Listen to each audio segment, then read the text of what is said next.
Hi అండి అందరికీ ముందుగా వినాయక చవితి శుభాకాంక్షలు.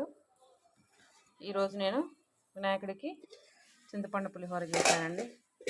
పెరుగన్నం, గారెలు, పాల తాలికలండి.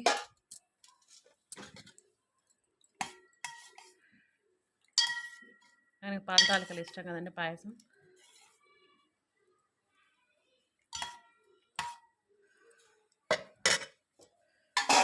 తర్వాత పోలేలండి, భక్షాలు. పూజగా అయినంత శుభ్రం చేసుకున్నాం అండి. ఇలా తయారు చేసుకున్నాం.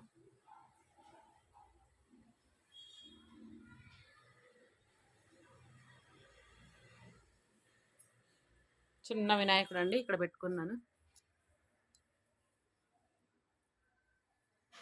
సింపుల్గా రెడీ చేసుకున్నాం.